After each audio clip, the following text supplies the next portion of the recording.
ਜੈ ਹਿੰਦ and a very warm welcome to Punjab success mantra. ਸਵਾਗਤ ਹੈ ਤੁਹਾਡਾ ਸਾਰਿਆਂ ਦਾ ਪੰਜਾਬ ਸਕਸੈਸ ਮੰਤਰਾ ਦੇ YouTube ਚੈਨਲ ਤੇ। ਅੱਜ ਦੇ ਸੈਸ਼ਨ ਵਿੱਚ ਅਸੀਂ ਡਿਸਕਸ ਕਰਾਂਗੇ ਇਕਨੋਮੀ ਤੋਂ ਰਿਲੇਟਡ ਇੱਕ ਮੇਨਸ ਦਾ ਕਰੰਟ ਅਫੇਅਰ ਦਾ ਇਸ਼ੂ, ਰਾਈਟ। ਤੇ ਜਿਵੇਂ ਕਿ ਤੁਸੀਂ ਦੇਖਿਆ ਹੋਏਗਾ ਕਿ ਆਲ ਦ ਨਿਊਜ਼ਪੇਪਰਸ, ਸਾਰੇ ਨਿਊਜ਼ਪੇਪਰਸ ਨੇ ਕੈਰੀ ਕੀਤਾ ਕਿ ਆਰਬੀਆਈ ਦੀ ਮੋਨਿਟਰੀ ਪਾਲਿਸੀ ਕਮੇਟੀ ਦੀ ਇੱਕ ਕਹਿ ਲਓ ਕਿ ਐਕਸਟਰਾ ਜਾਂ ਫਿਰ ਇੱਕ ਸਪੈਸ਼ਲ ਮੀਟਿੰਗ ਜਿਹੜੀ ਹੈ ਕਨਵੀਨ ਕੀਤੀ ਗਈ ਬਾय ਆਰਬੀਆਈ ਔਨ 3 ਨਵੰਬਰ, ਰਾਈਟ। ਤੇ ਅਸੀਂ ਡਿਸਕਸ ਕਰਾਂਗੇ ਉਹਦੇ ਬਾਰੇ, what are the relevant provisions in the law and why RBI was forced, or why RBI was, why RBI had convened this particular meeting of monetary policy committee. All right, start ਕਰਨ ਤੋਂ ਪਹਿਲਾਂ ਇੱਕ ਵਾਰੀ ਤੁਹਾਡਾ ਜਿਹੜਾ weekly schedule ਰਹਿੰਦਾ ਹੈ ਨਾ, current affairs, mentorship and strategy session, target exercise, inspector classes, current affair issues PCS ਦੇ and 10 MCQ revision series at 9 PM। ਤੇ ਆਈ ਹੋਪ ਤੁਸੀਂ ਇਹਨਾਂ ਸਾਰੇ ਇਨੀਸ਼ੀਏਟਿਵਸ ਦਾ ਬੈਨੀਫਿਟ ਕੰਪਲੀਟਲੀ ਲੈ ਰਹੇ ਹੋ, ਰਾਈਟ। ਤੇ ਚਲਦੇ ਹਾਂ ਅੱਜ ਦੇ ਸੈਸ਼ਨ ਵਿੱਚ ਡਿਸਕਸ ਕਰਦੇ ਹਾਂ कि की इशू है न्यूज़ विच। सो इशू ज़्यादा इंपॉर्टेंट इस करके है क्योंकि this is for the first time in the history of RBI, particularly when the monetary policy committee was created in 2016। ਤੇ ਉਸ ਤੋਂ ਬਾਅਦ ਪਹਿਲੀ ਦਫਾ ਦੇਖਣ ਨੂੰ ਮਿਲ ਰਿਹਾ ਕਿ ਬਈ ਆਰਬੀਆਈ ਦੀ ਜਿਹੜੀ ਮੋਨਿਟਰੀ ਪਾਲਿਸੀ ਕਮੇਟੀ ਹੈ ਇਹਨੇ ਇੱਕ ਮੀਟਿੰਗ ਹੈਲਡ ਕੀਤੀ ਕਾਦੇ ਲਈ, ਡਿਸਕਸ ਕਰਨ ਲਈ ਕਿ ਇੱਕ ਡਰਾਫਟ ਰਿਪੋਰਟ ਜਿਹੜੀ ਪ੍ਰਿਪੇਅਰ ਕਰੇਗਾ RBI to present to the government. ਇਸ ਡਰਾਫਟ ਰਿਪੋਰਟ ਵਿੱਚ what RBI is supposed to do is ਕਿ ਅਸੀਂ ਡਿਸਕਸ ਕਰਾਂਗੇ ਕਿ ਇਹ ਆਰਬੀਆਈ ਰਿਪੋਰਟ ਡਰਾਫਟ ਕਰਕੇ ਸਰਕਾਰ ਨੂੰ ਜਮ੍ਹਾਂ ਕਰੇਗਾ। ਕਿਉਂ? ਕਿਉਂਕਿ ਆਰਬੀਆਈ ਨੇ ਆਪਣਾ ਇਨਫਲੇਸ਼ਨ ਦਾ ਜਿਹੜਾ ਟਾਰਗੇਟ ਹੈ that has been missed by RBI for consecutively 3 quarters, ਕਿ ਜਨਵਰੀ 2022 ਤੋਂ ਲੈ ਕੇ ਸਤੰਬਰ 2022 ਤੱਕ ਜਿਹੜਾ ਹੈ ਆਰਬੀਆਈ ਕੰਜ਼ੈਕਟਿਵਲੀ ਇਨਫਲੇਸ਼ਨ ਨੂੰ ਕੰਟਰੋਲ ਕਰਨ ਚ ਫੇਲ ਹੋ ਰਿਹਾ ਹੈ, right. So this is for the first time since the implementation of the monetary policy framework in 2016, ਜਿਹਨੂੰ ਅਸੀਂ ਡਿਸਕਸ ਕਰਾਂਗੇ ਕਿ ਆਰਬੀਆਈ ਇਦਾਂ ਦੀ ਕੋਈ ਰਿਪੋਰਟ ਜਿਹੜੀ ਹੈ ਸਰਕਾਰ ਨੂੰ ਸਬਮਿਟ ਕਰਨ ਲਈ ਡਰਾਫਟ ਕਰ ਰਿਹਾ ਹੈ। ਆਲਰਾਈਟ, ਠੀਕ ਹੈ। ਹੁਣ ਦੇਖਦੇ ਹਾਂ ਕਿ ਬਈ ਕਿਹੜੇ ਪ੍ਰੋਵੀਜ਼ਨਸ ਨੇ ਜਿਹੜੇ ਲਾਅ ਚ ਰੈਲੇਵੈਂਟ ਨੇ because of which this has been, ਜਾਂ ਫਿਰ ਕਹਿ ਲਓ ਇਹ ਆਰਬੀਆਈ ਨੂੰ ਮੀਟਿੰਗ ਜਿਹੜੀ ਹੈ ਉਹ ਕਨਵੀਨ ਕਰਨੀ ਪਈ। ਤੇ ਪਹਿਲੀ ਚੀਜ਼ ਜਿਹੜੀ ਹੈ ਕਿ regulation 7 of RBI monetary policy committee and monetary policy process regulations 2016, ਕਿਉਂਕਿ ਸਾਨੂੰ ਪਤਾ ਹੈ ਕਿ ਆਰਬੀਆਈ ਦੀ ਜਿਹੜੀ monetary policy monetary policy committee constitute ਕੀਤੀ ਗਈ ਸੀ, ਉਹ ਸਰਕਾਰ ਨੇ ਇੱਕ ਅਮੈਂਡਮੈਂਟ ਕੀਤੀ ਸੀਗੀ ਆਰਬੀਆਈ ਐਕਟ ਵਿੱਚ, ਐਂਡ ਉਹਦੇ ਤਹਿਤ ਜਿਹੜਾ ਹੈ ਆਰਬੀਆਈ ਦੀ ਮੋਨਿਟਰੀ ਪਾਲਿਸੀ ਕਮੇਟੀ ਨੂੰ ਕਨਸਟੀਟਿਊਟ ਕੀਤਾ ਸੀ 2016 ਚ, ਰਾਈਟ। ਤੇ ਉਹਦਾ ਰੈਗੂਲੇਸ਼ਨ 7 ਜਿਹੜਾ ਹੈ ਉਹ ਇੱਥੇ ਰੈਲੇਵੈਂਟ ਹੈ ਸਾਡੇ ਲਈ ਡਿਸਕਸ ਕਰਨਾ। ਹੁਣ now what does regulation 7 say? It says ਕਿ ਇੱਕ ਸੈਪਰੇਟ ਮੀਟਿੰਗ ਜਿਹੜੀ ਹੈ ਉਹ ਰਿਕੁਆਇਰਡ ਹੈ। ਸੈਪਰੇਟ ਮੀਟਿੰਗ ਦਾ ਮਤਲਬ ਹੋਇਆ ਕਿ ਦੇਖੋ ਅਦਰਵਾਈਜ਼ ਆਰਬੀਆਈ ਦੀ ਜਿਹੜੀ ਮੋਨਿਟਰੀ ਪਾਲਿਸੀ ਕਮੇਟੀ ਹੈ ਉਹ ਹਰ 2 ਮਹੀਨਿਆਂ ਚ ਮਿਲਦੀ ਹੈ। So that is a normal meeting, that is a scheduled meeting, that is a simple meeting. But ਇੱਥੇ ਅਸੀਂ ਗੱਲ ਕਰ ਰਹੇ ਹਾਂ 7th ਰੈਗੂਲੇਸ਼ਨ ਦੇ ਅੰਡਰ ਸਪੈਸ਼ਲ ਮੀਟਿੰਗ ਦੀ ਜਾਂ ਫਿਰ ਇੱਕ ਸੈਪਰੇਟ ਮੀਟਿੰਗ ਦੀ। ਇਹ ਕੀ ਹੈ ਕਿ it is required to be scheduled as a part of the normal policy process to discuss and draft the report. ਹੁਣ ਅਸੀਂ ਡਿਸਕਸ ਕਰਾਂਗੇ ਕਿ ਇਹ ਕਿਹੜੀ ਰਿਪੋਰਟ ਦੀ ਗੱਲ ਕਰ ਰਹੇ ਹਾਂ, but that is the first thing under regulation 7। तो ये इंपॉर्टेंट क्यों है? क्योंकि मैं कह रहा है कि this is for the first time, this is happening in the first time for the history of reserve bank of India कि इदां दी कोई मीटिंग जिहड़ी है आरबीआई दी मॉनेटरी पॉलिसी दी कन्वीन की गई है, राइट। तो ये इट वाज हेल्ड ऑन 3 नवंबर 2022, यानी कि इट वाज कंडक्टेड ऑन 3 नवंबर 2022। ਹੁਣ ਦੇਖਦੇ ਹਾਂ ਦੂਜਾ ਜਿਹੜਾ ਰੈਲੇਵੈਂਟ ਸਟੈਚੂਟਰੀ ਪ੍ਰੋਵੀਜ਼ਨ ਹੈ ਜਾਂ ਫਿਰ ਲਾਅ ਵਿੱਚ ਦੂਜਾ ਕਿਹੜਾ ਪ੍ਰੋਵੀਜ਼ਨ ਹੈ। ਤੇ ਦੇਖੋ ਜਿਹੜਾ ਆਰਬੀਆਈ ਦਾ 1934 ਦਾ ਐਕਟ ਹੈ, ਆਰਬੀਆਈ ਐਕਟ 1934, ਇਹਦੇ ਵਿੱਚ you have the section 45ZN which is relevant from our perspective what discussion we are having right now। ਇਹ ਸੈਕਸ਼ਨ ਕੀ ਕਹਿੰਦਾ ਹੈ ਕਿ ਜੇ ਆਰਬੀਆਈ ਆਪਣੇ ਇਨਫਲੇਸ਼ਨ ਟਾਰਗੇਟ ਨੂੰ ਕੰਜ਼ੈਕਟਿਵਲੀ ਮਿਸ ਕਰ ਰਿਹਾ ਹੈ, ਕਿ ਆਪਣੇ ਇਨਫਲੇਸ਼ਨ ਟਾਰਗੇਟ ਨੂੰ ਆਰਬੀਆਈ ਮੀਟ ਨਹੀਂ ਕਰ ਪਾ ਰਿਹਾ, ਕਿਹੜਾ inflation target 4% plus minus 2%, that is 2% ਜਿਹੜਾ ਹੈ ਇਹ ਕੀ ਹੈ, ਲੋਅਰ ਲਿਮਿਟ ਹੈ। ਇਹ ਕੀ ਹੈ, ਲੋਅਰ ਲਿਮਿਟ ਹੈ ਜਿਹਦੇ ਵਿੱਚ ਆਰਬੀਆਈ ਨੇ ਇਨਫਲੇਸ਼ਨ ਨੂੰ ਕੰਟਰੋਲ ਕਰਨਾ ਹੈ। ਐਂਡ ਅਪਰ ਲਿਮਿਟ ਕਿਹੜੀ ਹੈ? 6%, this is the upper limit. ਤੇ ਇਹਦੇ ਵਿੱਚ ਕੀ ਹੈ ਕਿ 2 ਤੋਂ 6% ਦੇ ਵਿੱਚ ਜੇ ਆਰਬੀਆਈ ਇਨਫਲੇਸ਼ਨ ਟਾਰਗੇਟ ਨੂੰ ਕੰਟਰੋਲ ਜਾਂ ਫਿਰ ਇਨਫਲੇਸ਼ਨ ਨੂੰ ਕੰਟਰੋਲ ਨਹੀਂ ਕਰ ਪਾ ਰਿਹਾ, then as per section 45ZN RBI ਨੂੰ ਇੱਕ ਰਿਪੋਰਟ ਪ੍ਰੈਜ਼ੈਂਟ ਕਰਨੀ ਪਏਗੀ ਸਰਕਾਰ ਨੂੰ, ਐਕਸਪਲੇਨ ਕਰਦੇ ਹੋਏ ਕਿ what are the reasons for the failure, ਕਿ ਆਰਬੀਆਈ ਜਿਹੜਾ ਹੈ ਉਹਦੇ ਉੱਤੇ ਇੱਕ ਸਟੈਚੂਟਰੀ ਰਿਸਪੌਂਸਿਬਿਲਿਟੀ ਪਲੇਸ ਕੀਤੀ ਗਈ ਹੈ ਐਸ ਪਰ ਦੀ ਆਰਬੀਆਈ ਐਕਟ 1934 ਜਿਹੜਾ ਕਿ ਅਮੈਂਡ ਕੀਤਾ ਗਿਆ ਸੀ 2016 ਵਿੱਚ। ਤੇ ਉਹਦੇ ਇਸ ਰਿਸਪੌਂਸਿਬਿਲਿਟੀ ਨੂੰ ਆਰਬੀਆਈ ਕਿਉਂ ਜਿਹੜਾ ਹੈ ਫੁੱਲਫਿਲ ਨਹੀਂ ਕਰ ਪਾ ਰਿਹਾ, ਉਹਦੇ ਰੀਜ਼ਨਸ ਜਿਹੜੇ ਸਰਕਾਰ ਨੂੰ ਦੇਣੇ ਪੈਣਗੇ ਇਸ ਡਰਾਫਟ ਦੇ, ਇਸ ਰਿਪੋਰਟ ਦੇ ਵਿੱਚ ਡਰਾਫਟ ਕਰਕੇ।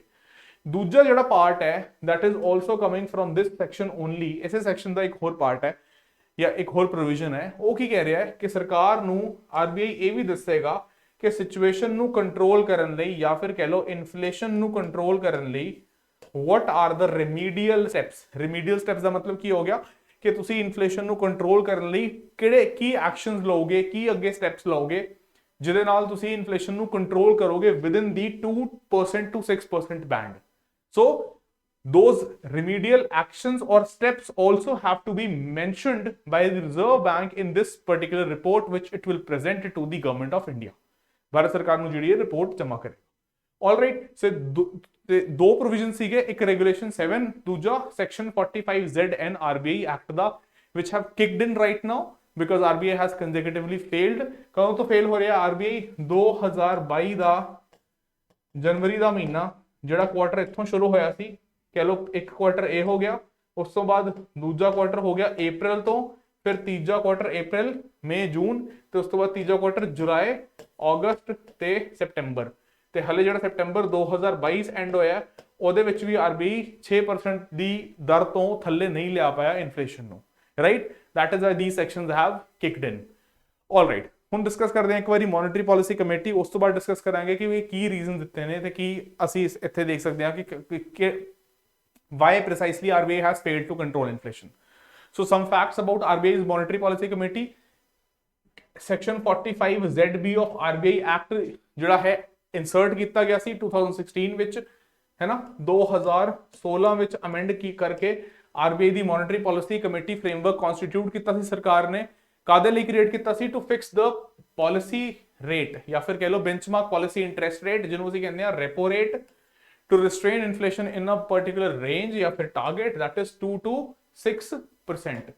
ਇੱਥੇ ਦੇਖੋ ਤੁਹਾਡੇ ਲਈ ਜਾਣਨਾ ਜ਼ਰੂਰੀ ਹੈ ਕਿ 2016 ਤੋਂ ਪਹਿਲਾਂ ਕੀ ਸੀਗਾ, it was fixed inflation targeting, ਕਿ ਸਰਕਾਰ ਜਿਹੜਾ ਹੈ ਇੱਕ ਨੰਬਰ ਦਿੰਦੀ ਸੀ RBI ਨੂੰ, ਮੰਨ ਲਓ 4%, ਕਿ ਤੁਸੀਂ 4% ਤੇ ਇਨਫਲੇਸ਼ਨ ਨੂੰ ਕੰਟਰੋਲ ਕਰਨਾ ਹੈ। ਇਸ ਨੰਬਰ ਤੇ ਜਾਂ ਕਿਸੇ ਇੱਕ ਪਾਰਟਿਕੂਲਰ ਨੰਬਰ ਤੇ ਇਨਫਲੇਸ਼ਨ ਨੂੰ ਕੰਟਰੋਲ ਕਰਨਾ ਇਜ਼ ਡਿਫਿਕਲਟ, ਕਿ RBI ਇੱਕ ਪਾਰਟਿਕੂਲਰ ਨੰਬਰ ਤੇ ਐਗਜ਼ੈਕਟਲੀ ਇਨਫਲੇਸ਼ਨ ਨੂੰ ਟਾਰਗੇਟ ਨਹੀਂ ਕਰ ਸਕਦਾ। ਤੇ ਇਸ ਕਰਕੇ ਕੀ ਕੀਤਾ ਸੀ 2016 ਵਿੱਚ ਜਦੋਂ ਇਹ ਅਮੈਂਡਮੈਂਟ ਲੈ ਕੇ ਆਈ ਸਰਕਾਰ, ਉਦੋਂ ਸਰਕਾਰ ਨੇ ਕਿਹਾ ਕਿ ਚਲੋ ਅਸੀਂ ਕੀ ਕਰ ਰਹੇ ਹਾਂ, ਅਸੀਂ ਫਲੈਕਸੀਬਲ ਇਨਫਲੇਸ਼ਨ ਟਾਰਗੇਟਿੰਗ ਫਰੇਮਵਰਕ ਜਿਹੜਾ ਹੈ ਉਹਨੂੰ ਅਡਾਪਟ ਕਰ ਰਹੇ ਹਾਂ। ਹੁਣ ਤੁਹਾਨੂੰ ਇੱਕ ਨੰਬਰ ਨਹੀਂ ਦਵਾਂਗੇ, ਹੁਣ ਤੁਹਾਨੂੰ ਇੱਕ ਰੇਂਜ ਦੇਤੀ 2% to 6% ਦੀ ਰੇਂਜ। ਇਸ ਰੇਂਜ ਵਿੱਚ ਤੁਹਾਨੂੰ ਹੁਣ ਕੀ ਹੈ, ਫਲੈਕਸੀਬਿਲਿਟੀ ਦਿੱਤੀ ਗਈ ਹੈ। now you have to target the inflation in this particular range, that is the flexibility which has been given to you। ਤੇ ਇਸ ਤਰੀਕੇ ਨਾਲ 2016 ਵਿੱਚ ਇਹਨਾਂ ਨੇ ਇਹ ਚੇਂजेस ਜਿਹੜੇ ਨੇ ਉਹ ਇੰਟਰੋਡਿਊਸ ਕੀਤੇ ਸੀ, ਰਾਈਟ। ਦੈਨ RBI ਦੀ ਮੋਨਿਟਰੀ ਪਾਲਿਸੀ ਕਮੇਟੀ ਦਾ ਚੇਅਰਮੈਨ ਕੌਣ ਹੁੰਦਾ ਹੈ? RBI ਦਾ ਗਵਰਨਰ। ਐਂਡ ਮੀਟਿੰਗ ਨਾਰਮਲਸ ਕਿੰਨੀਆਂ ਹੁੰਦੀਆਂ ਨੇ?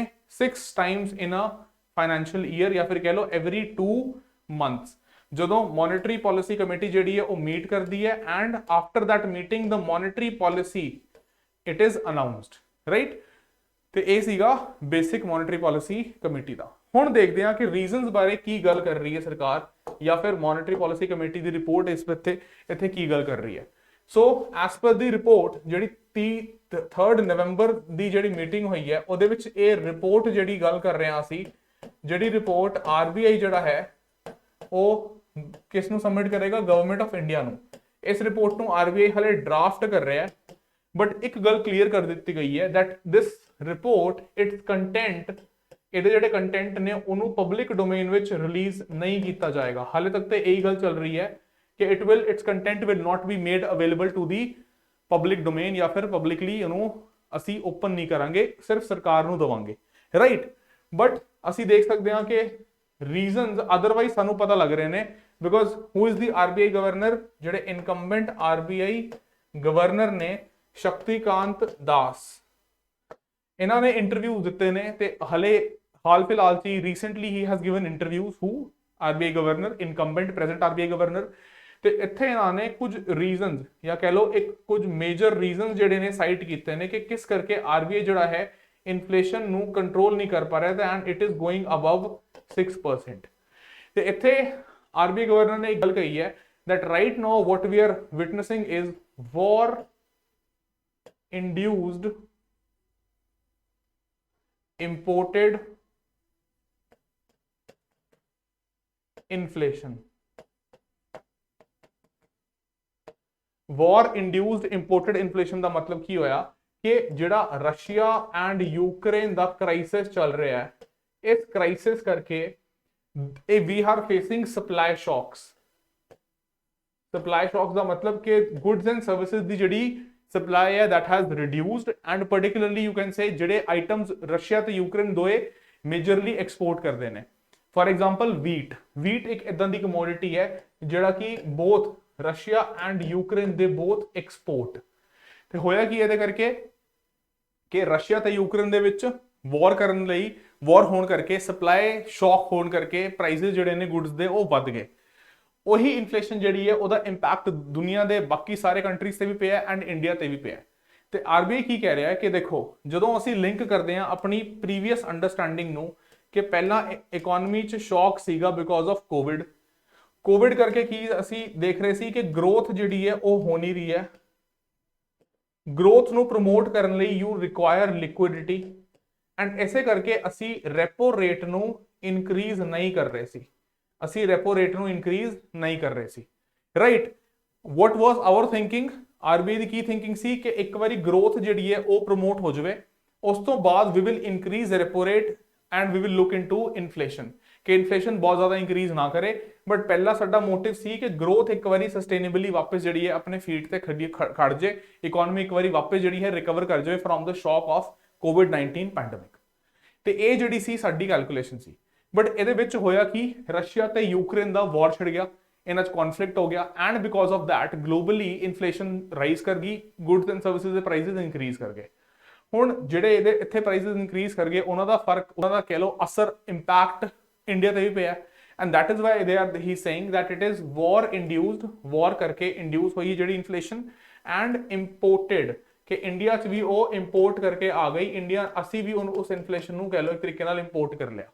Right, so that is the main, you can say that is what one of the reasons or major reasons have been cited by incumbent RBI governor for the failure of RBI to control inflation for consecutive 3 quarters, right, जनवरी 2022 तो लेके सितंबर 2022 तक।